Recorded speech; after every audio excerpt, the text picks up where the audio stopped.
Huomenta kaikille ja aloitellaan tätä tekoälyn käyttösisällön tuotannossa webinaaria. Täytyy sanoa, että eilen jouduin silmäsairaalaan ja oli vähän vaarassa, ettei tätä webinaaria pidetä ollenkaan, mutta täällä ollaan. Ja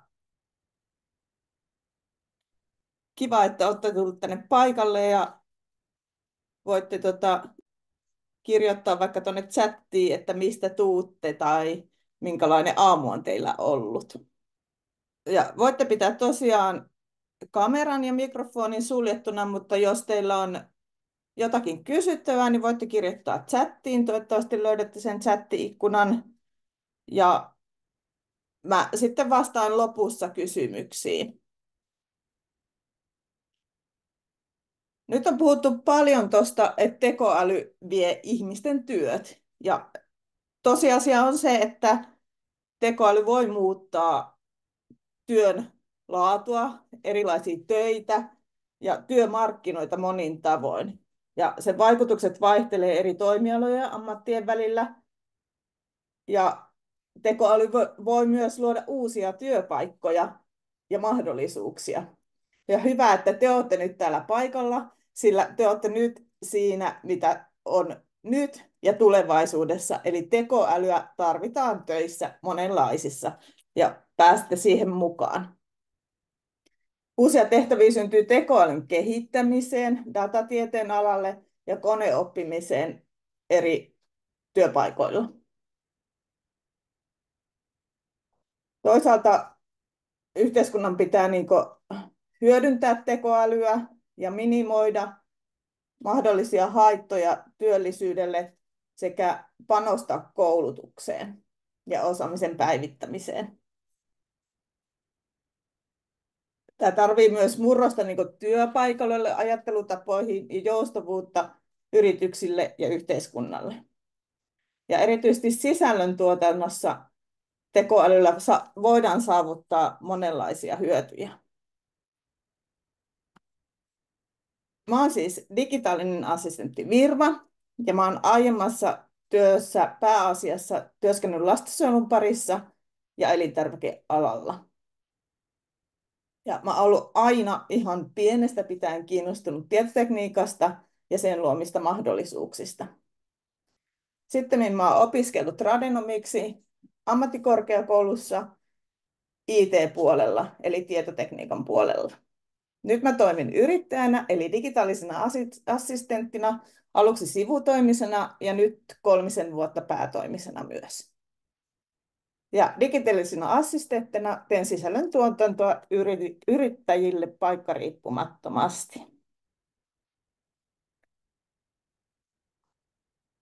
Tässä webinaarissa me käydään läpi tekoälyn määritelmää, eettisiä kysymyksiä tekoälyn sisällöntuotannossa. Näytän ainakin yhden esimerkin ja sen toistakin, riippuu vähän ajasta. Ja sitten esittelen tekoälyn käyttö sisällöntuotannossa koulutusta. Siellä tulikin, että huomenta, aurinkoista huomenta Kemiönsaarelta ja kotona Kouvolassa rauhallisesti alkanut aamu. Hienoa siellä. Täällä on myös rauhallisesti alkanut aamu. Sitten mennään tuohon tekoälyn määritelmään, eli mitä tekoäly on. Siis tekoäly on tietokoneen järjestelmien kyky tuottaa älykästä toimintaa inhimillisen älyn kaltaisesti. Ja tekoäly tarkoittaa älykkyyttä, joka on luotu tai toteutettu teknologian ja erityisesti tietokoneiden avulla. Se on tietokonejärjestelmiä tai ohjelmistoja, jotka on suunniteltu suorittamaan tehtäviä, jotka yleensä vaativat ihmisen älykkyyttä. Eli me voidaan käyttää tätä hyväksi suunnittelussa, erilaisia tekstien mietinnässä ja niin edelleen. Tehtäviä voi olla myös oppimiseen, päättelyyn tai ongelmanratkaisuun liittyvissä asioissa tai kielen ymmärtämisessä tai äänentunnistuksessa.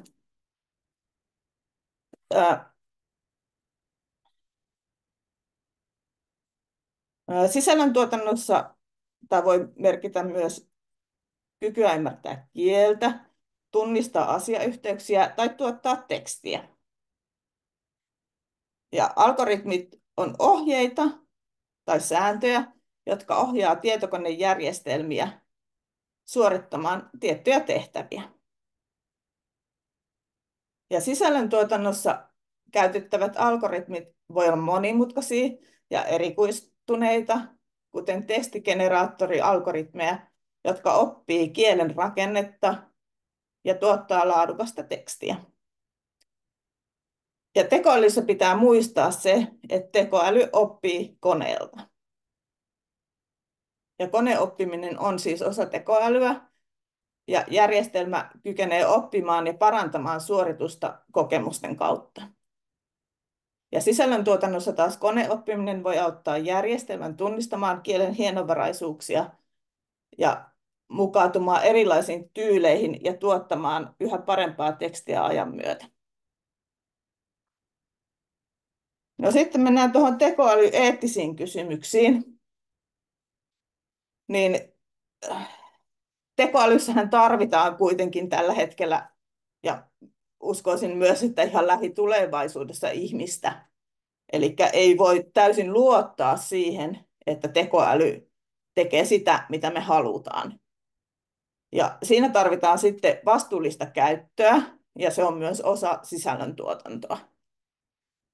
Ja pitää muistaa, että tekoälyä voidaan käyttää sekä hyvään että huonoon, esimerkiksi laittomuuksiin. Ja tämä koskee myös ihan sisällöntuotantoakin. Ja tekoälyn tuottamaa tietoa, niin siellä ei aina välttämättä ole se oikein, joten sun pitää sisällöntuotannossa tietää pohjatieto asiasta, jotta et jaa väärää tai epäeettistä tai huonoa tai yritystäsi heikentävää tietoa eteenpäin.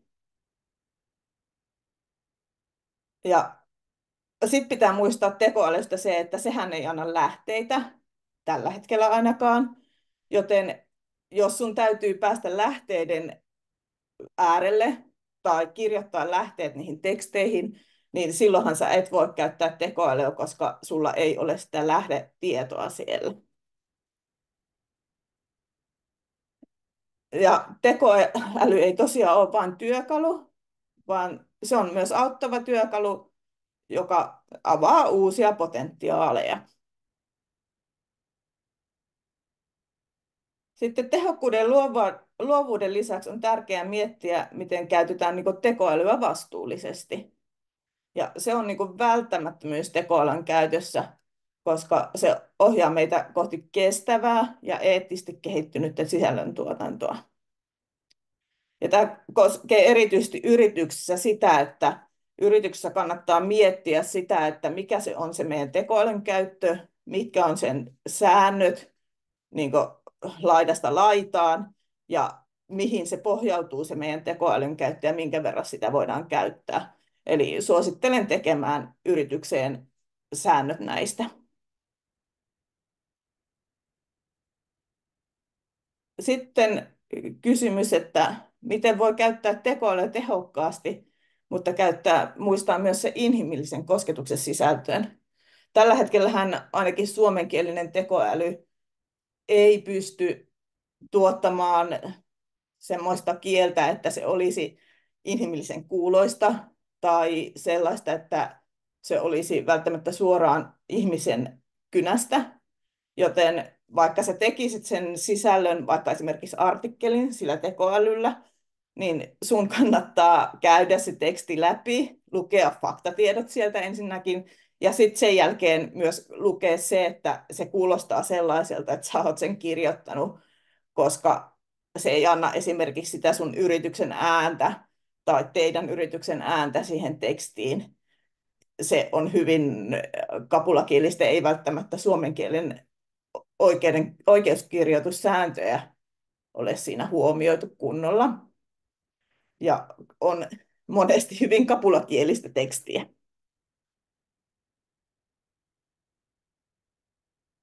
Sitten pitää muistaa aina se, että sinne tekoälyyn ei koskaan laiteta mitään salassa pidettäviä tietoja. Tämmöisiä on esimerkiksi yrityssalaisuudet tai henkilötiedot. Et vaikka, vaikka sä haluaisit käyttää jotakin yrityksen sopimuksia siellä, niin älä koskaan pistä sinne sen toisen yrityksen tietoja tai yhteistietoja tai henkilötietoja tai muita tällaisia sä esille. Ja myös muistat aina teidän yrityksen salassapitovelvollisuuden. No sitten mennään tuohon sisällöntuotannon, tekoälyn sisällöntuotannossa käyttötarkoituksiin. Niin tässä on nyt muutamia esimerkkejä, on nostanut tähän esimerkiksi sisällöntuotannon näkökulmasta. Eli tekstin luominen, sitä tekstiä voidaan luoda esimerkiksi artikkeleihin, blogipostauksiin tai markkinointisisältöön. Tekstiin voidaan tehdä myös taiteellisia ilmaisumuotoja, kuten runojen tai kertomusten luomiseksi tekoälyn avulla. Ja tekstin luomisessa niin tekoälypohjaiset järjestelmät tuottaa kyllä laadukasta tekstiä, mutta kuten äsken sanoin, niin se suomen kieli saattaa olla hyvin kapulakielistä siinä, eli kannattaa aina ne tekstit käydä läpi ja tehdä siitä semmoinen oman kuuloinen. Sitten on täytyy käännöstyökaluja, esimerkiksi Google Translate, joka tuottaa tai kääntää eri kieltä nopeasti ja hyvin tarkasti. Mutta tässäkin, kun Suomi on hyvin pieni kielialue, niin aina kaikista kielistä se ei kovin hyvin käännä sitä. Et englanti on tosi hyvä siellä, mutta sitten se, että kääntää vaikka jostain pienemmästä kielestä suomen kieleen, niin se ei välttämättä aina ole kovin laadukasta. Ja tekoälytyökaluilla pystyy esimerkiksi ChatGPT:llä pystyy myös kääntämään suomenkielistä tekstiä englanniksi tai englanninkielistä tekstiä suomeksi. Tai jos haluaa niistä esimerkiksi sellaisen yhteenvedon tai tämmöisen, niin tekoälyä voi käyttää siihenkin. Ja sitten, no suomen kielessä edelleenkään tämä tekoälyjen niin kuin älykkäät editointityökalut ei välttämättä toimi ihan täydellisesti. Eli siellä ei kielioppi tai se suomen kielen tyyli tai ymmärrettävyys ole välttämättä täydellistä ja sellaista, että se ei kuulostaisi sitä kapulakieliseltä. Sitten on tietenkin kuva- ja videon käsittelytekoälyjä, eli kuvien ja videon luomisessa, editoinnissa ja muokkaamisessa pääsee käsittelemään niitä. Ja voi luoda esimerkiksi taideteoksia tai visuaalisia vaikuttavia mainoksia. Mutta sitten taas pitää aina muistaa se, että tekoäly on tehokas työkalu, mutta se ei korvaa sisällöntuotannossa luovuutta tai sitä inhimillistä näkemystä. Eli edelleen tarvitaan sitä ihmisen osallistumista ja lopullista arviointia niin kuin siihen varmistamiseen, että sisältö vastaa tarkoitusta ja sitä kohdeyleisöä. Eli koskaan ei pidä unohtaa sitä omaa yrityksen yleisöä tai omaa henkilöbrändin yleisöä siinä tekstin luomisessa. Ja tosiaan tekoälyssä se, että niin kuin tekoäly ei suomen kielessä vielä ole kovin täydellinen, joten siihen tarvitaan suomenkielistä henkilöä käsittelemään tekstiä. Ja sitten tekoälyssä myöskään ei välttämättä ole aina sitä viimeisintä tietoa tai faktapohjaista tekstiä, eli ei kannata täysin luottaa siihen tekoälyn taitoihin.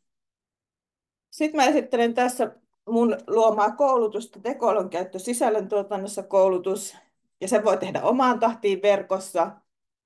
Koostuu moduuleista, jotka aukeaa noin viikon välein, ja koulutuksessa käsitellään tekoälyn perusteita ja sen roolia avustavana työkaluna sekä niitä eettisiä ja vastuullisia näkökulmia. Ja koulutus on suunniteltu yrittäjille, viestiöille, sisällöntuottajille ja heille, jotka tarvitsevat tekstisisältöä päivittäisessä työssään. Ja koulutus tarjoaa käytännön tietoa asiaan liittyen. Ja nyt koulutuksen hinta on normaalisti 490 €, mutta nyt huomiseen asti saatte webinaarin osallistua sen 390 €. Oletko valmis ottamaan tehokkaasti tekoälyn käyttöön sisällön tuotannossasi? Ja tarjous sisältää tosiaan tekoälyn perusteet sisällöntuotannossa, käytännön vinkkejä, sovelluksia tekoälyn avustavista roolista työkaluna ja syventymistä eettisiin näkökulmiin ja vastuullisen tekoälyn merkitykseen. Ja tarjousaika on tosiaan voimassa huomiseen kello 21 asti. Ja sen jälkeen hinta nousee normaaliksi. Laitan teille vielä tuon linkin tuohon chattiin, niin pääsette sieltä hankkimaan koulutuksen.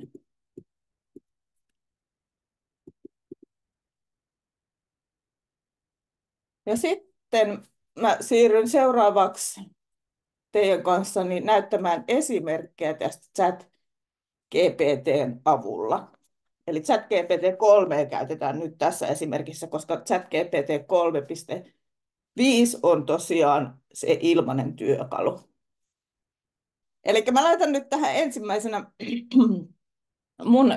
mun oman työesimerkin tämmöisestä, kun mä tein viime syksynä podcastia ja se podcastista tehtiin eksakti litterointi ja sitten mä tein niistä artikkelit mun kotisivuille, jolloin viimeisimmässä podcastissa mä käytin sitten hyväksi ChatGPTtä ja kokeilin sitä, että miten se ChatGPT onnistuu sitä eksaktista litteroinnista viemään tekstin artikkelimuotoon. Eli nyt mä laitan tähän chattiruutuun, tähän tuli tämä mun eksakti litterointi. Eli täällä näkyy, että minun vuorot ja sitten on mun haastateltavan vuoro. Ja se menee nyt sitten tonne. Ja mä kysyn sieltä, että teet tästä artikkelin alku. Ja painetaan tosta. Nyt ChatGPT rupeaa tänne tuottamaan tekstiä.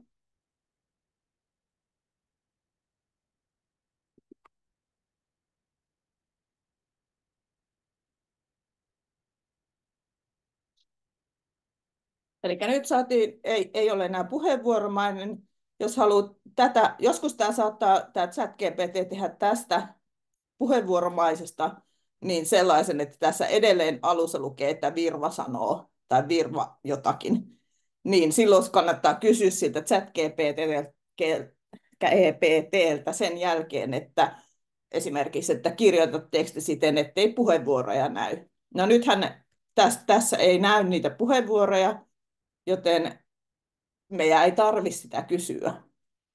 Mutta sitten mä voisin kysyä tähän tai laittaa vaikka, toki tätä minun tekstiä oli paljon enemmän kuin tämä yksi tai pari kohtaa näistä, joten tätä pystyy jatkamaan, mutta sitten voi lopuksi vaikka kysyä, että tee artikkelille ingressi. Eli ingressi on se alkuteksti siellä blogikirjoituksessa, joka niin kuin tavallaan laittaa ihmisen kiinnostumaan siitä tekstistä. Eli tässä nyt tämä tekee, että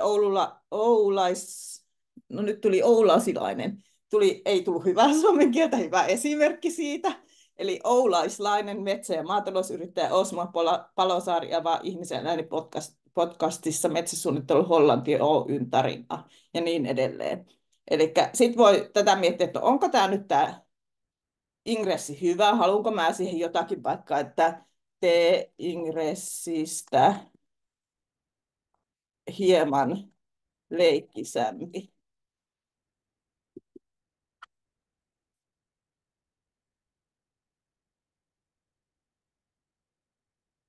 Ja sitten se antaa sille vähän niin kuin sitä erilaisuutta siihen tekstiin. Ja tämmöisiä niin kuin erilaisia adjektiiveja voi käyttää siinä, jotta saa sitä tekstiä hieman erilaiseksi. Tai vaikka, että tee houkuttelevampi tai tee asiapitoisempi tai mitä nyt ikinä keksiikään. Eli käyttää monenlaisia adjektiiveja siinä asiassa. No, sitten mä tein tästä samasta asiasta myös, tai blogipostauksen tosiaan tein tästä asiasta, niin mä tarvin sinne aihetunnisteita, niin mä kirjoitin, tai voisin kirjoittaa tähän, että keksi 5 aihetunnistetta aiheesta tai asiasta.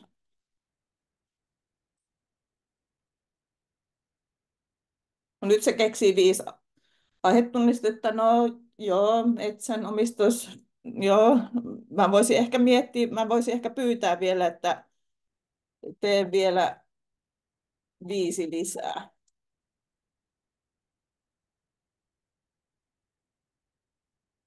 No joo, siinäkin on ihan hyviä, mutta tätä voi periaatteessa jatkaa niin pitkälle kuin haluaa ja sitten poimia sieltä niitä omia sopivia aihetunnisteita. Sitten mä haluaisin, koska artikkelilla tai blogikirjoituksella aina on otsikko, niin mä voisin kirjoittaa tähän, että haluaisin 10 erilaista vaihtoehtoa otsikoiksi. Ja sitten se taas miettii, että minkälaisia otsikoita voisi olla.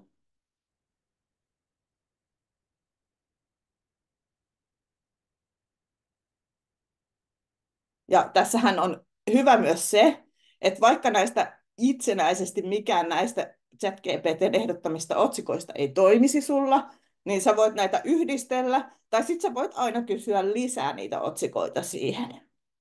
No, mennään nyt eteenpäin joka tapauksessa. Tämä ehkä kelpaisi joku näistä otsikko mulle, tai voisin yhdistellä niitä otsikoita. Ja sitten voisin kirjoittaa, että koska mä toin myös nämä sosiaaliseen mediaan, ja jokaisen yrityksen kannattaa viedä ne sosiaaliseen mediaan, ne blogipostaukset tai artikkelit sivuilta, niin kirjoitetaan, että kirjoita sosiaalisen median teksti enintään vaikka 100 sanaa.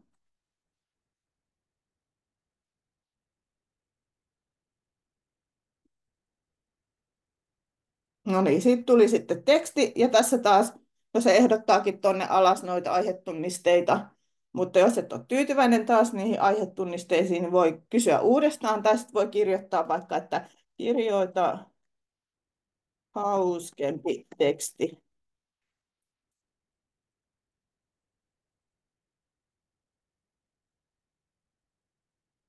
No niin, siitä tuli vähän hauskempi teksti sitten.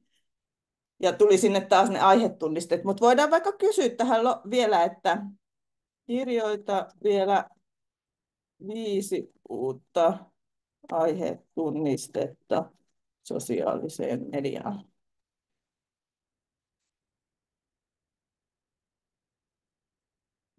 No, se tuli huumorikeinoin tuli toi. Katsotaanpa, että kirjoittaako se.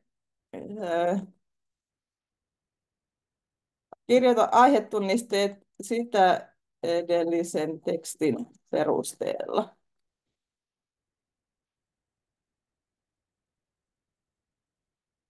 No se ei antanut nyt, mutta joskus se voi laittaa, jos on esimerkiksi saanut sellaisen luettelomaisen tekstin tai on vaikka numeroita, niin voi laittaa vaikka, että no, voi vaikka kokeilla, että sitten kirjoita teksti aihetunnisteen 3 perusteella.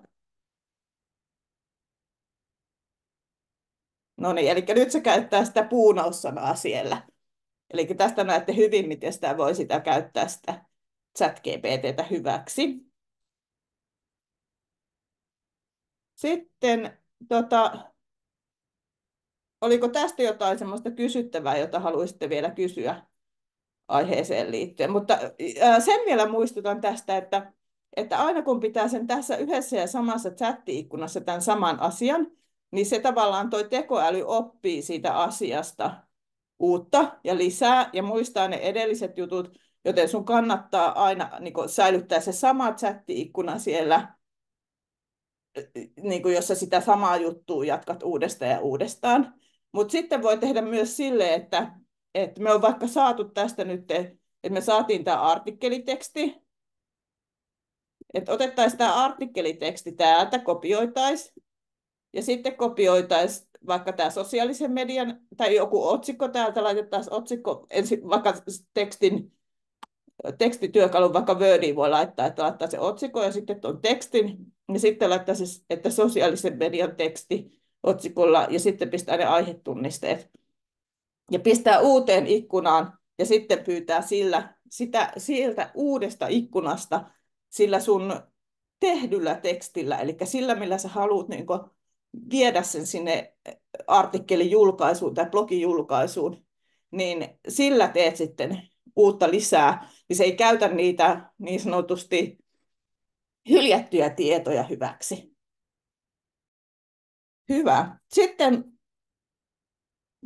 voisin vielä näyttää toisen idean aiheesta.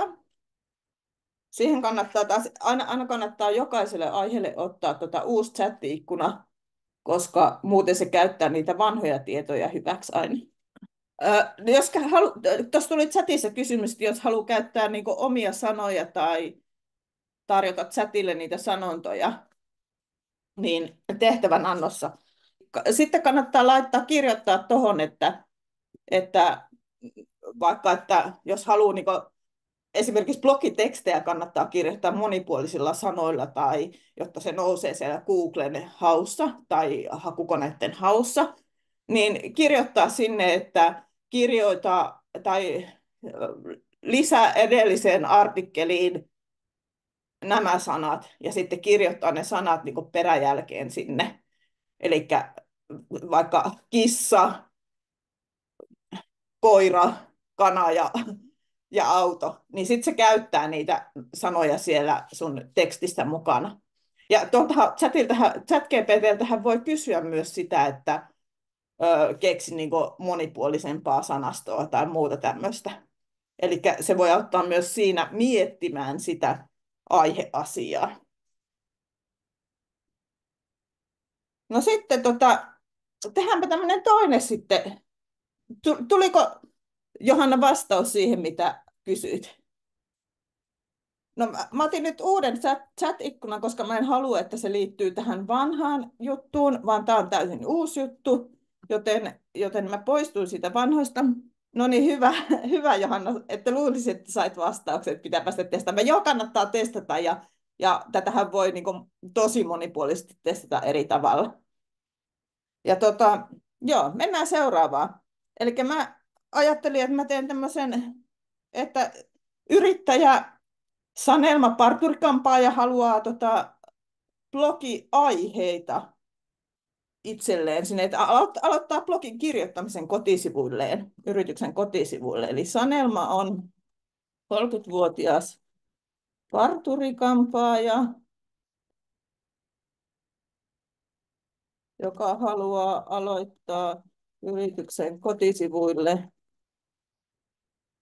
blogin. Sanelma kaipaa ideoita siitä, tai laitetaan itse asiassa, että aiheideoita, mitä blogiin voisi kirjoittaa. Aiheena on tosiaan parturi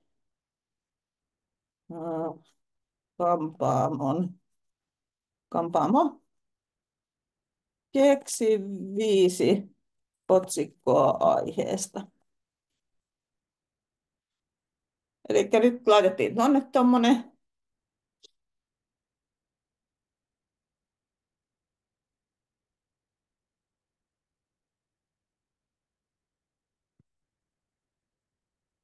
Nyt se keksii tuolla tosiaan noin 5 erilaista aihetta.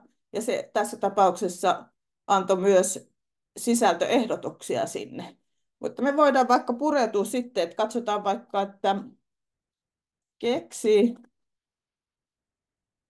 artikkelin teksti aiheesta 3. Eli tässä näkyy se, mitä mä aikaisemmin puhuin, sitä, että voi niin kuin sillä numerolla kehottaa tekemään sitä asiaa.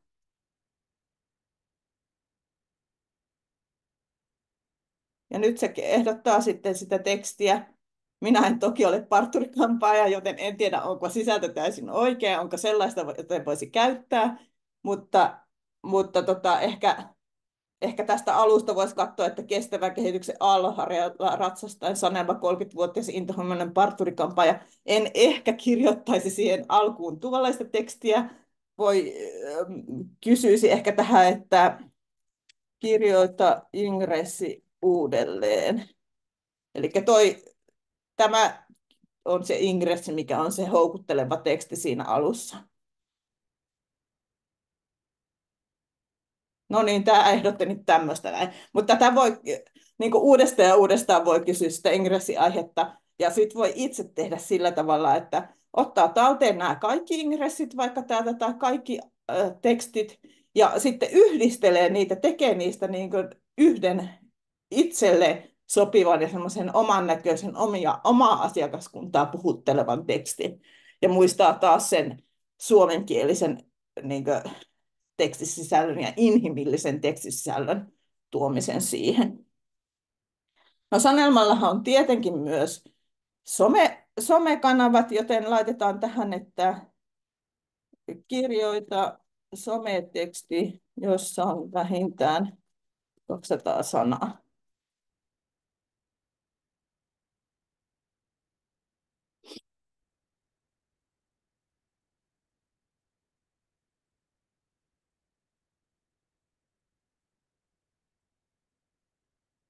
No siitä tuleekin ihan hyvää tekstiä taas. Kannattaa muotoilla se semmoiseksi oman näköiseksi tekstiksi, jotta se kuulostaa siltä, että sä olisit niinku itse kirjoittanut se, eikä se ole niinku sitä konekielistä tekstiä. Tämähän on liian pitkä taas sitten niinku Instagramiin esimerkiksi, niin kirjoitetaan, että kirjoita Instagramiin sopiva.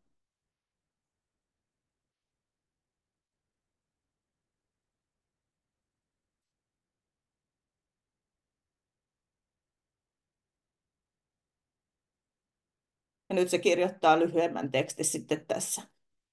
Jos huomaa heti jo alussa, että nyt menee ihan puihin tämä teksti, niin ei tarvitse odottaa, voi täältä lopettaa tämän viestin lähettämisen ja sitten kirjoittaa taas uudestaan siihen, että mitä mä halusinkaan. Voi kuvailla enemmän sitä, mitä haluaa, tai tuoda tosiaan niitä adjektiiveja enemmän, tai kirjoittaa pidemmän lauseen siihen, että mitä toivoisi siltä tekstiltä, niin se ChatGPT ymmärtää enemmän sitä sinun ajatustasi. No tässä on aihetunnisteita, mutta voidaan taas hakea, niin kuin, että tee 5 erilaista aihetunnistetta. Ja sitten voi taas katsoa täältä, että no tässä on nämä 5, tuolla on myös lisää aihetunnisteita ja täällä aikaisemmassa oli aihetunnisteita.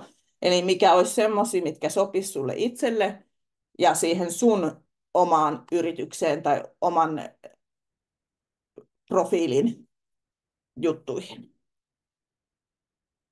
Ja sitten, koska somehan on aina vuorovaikutteinen, joten kannattaa myös pyytää täältä ChatGPTltä kysymyksiä siihen loppuun, että saa sitä asiakaskuntaa sinne enemmän niin kuin vuorovaikutukseen sun kanssa. Eli kysytään tähän, että tee minulle 10 erilaista kysymystä someteksteihin sopivaksi.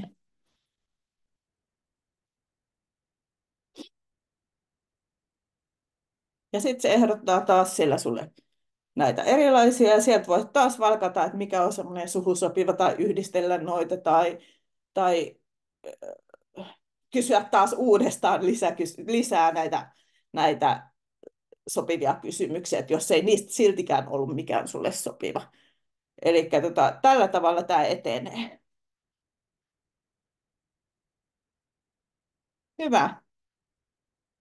Mutta oliko tästä vielä jotain kysymyksiä jollakin näihin esimerkkeihin liittyen? Saa avata mikrofonin tai sitten kysyä tuolla chatissa. Mitenkä se kuva luodaan sitten, jos haluaa tuohon nyt esimerkiksi, että se tekisi jonkun aiheeseen sopivan kuvan? Sitten se on sitten niinku erikseen, että ChatGPT ei luo niinku kuvia. Et siihen on niinku oma ohjelma. Et mä en siihen ole niinku tässä tavallaan tuonut sitä niinku esille, että millä tavalla niitä kuvia luomaan. Et siihen on niinku oma ohjelma sitten. Et ChatGPT 3.5 tai 4.0, niin kumpikaan niistä ei pysty tekemään kuvia. Et siihen mä tuon sitten esimerkkiä tuolla siinä koulutuksessa, että miten voidaan kuvia luoda. Ja näihin esimerkiksi Canvaankin on jonkun verran, jos olette Canvaa käyttänyt, niin Canvaankinhan on jonkun verran tuo tätä niin tekoälyelementtejä tai muita tämmöistä näin niin esille. Oliko muita kysymyksiä vielä? Ilmeisesti ei. Tai saa laittaa toki vielä, jos on kysymyksiä, niin laittakaa ihmeessä. Sitten mä vaihdan takaisin vielä tonne. Miten ChatGPT otetaan käyttöön? Hei, hyvä kysymys. Joo, eli ihan mene tänne osoitteeseen, eli chat.openai.com. Odotapa, mä kirjaudun tuolta ulos, niin nähdään se. Ja sitten mennään tänne. Eli chat.openai.com. Mä voin pistää tuohon se tonne noin. Näin, niin eli tuosta osoitteesta menee ja sitten täältä vaan login, niin kirjautuu sinne sisään. Ei kun sign up, sorry. Tietenkin sign up, jos ei ole vielä tunnusta, niin sinne menee sign up, kirjautuu ja sitten tänne laittaa joko tohon tai sitten näillä muilla vaihtoehdoilla niin kirjautuu sisään ja tekee tunnuksen. Oliko vielä jotain kysymyksiä vai? Tosiaan, mulla on siis se koulutus, jonka voi ostaa 390 euroon huomiseen asti. Ja siellä tosiaan käydään tätä tekoälyä, eettisiä puolia, vastuullisuutta ja näitä, mitä on tuonut tässä webinaarissa jo esille. Ja sekä opetellaan käyttämään enemmän tätä ChatGPT:tä sekä sitä kuvatyökalua. Ja siellä on myös harjoituksia, jota voi itsenäisesti tehdä. Ja tosiaan tämä tapahtuu täysin verkossa, täysin itsenäisesti omissa aikatauluissa voitte tehdä tätä. Ja siellä on osioita, jotka aukeaa noin viikon välein, 3 osiota yhteensä. Ja tosiaan koulutuksen saattoi ostaa tuolta voi ostaa sen koulutuksen. Ja tosiaan, onko vielä jotain kysyttävää? Voin tässä vastailla sen verran vielä tässä on aikaa. Ja kiitoksia kaikille, jotka olitte tässä mukana. Mä toivottavasti saan tästä tallenteen, niin voitte tarvittaessa katsoa myös jälkikäteen tätä. Kiitoksia.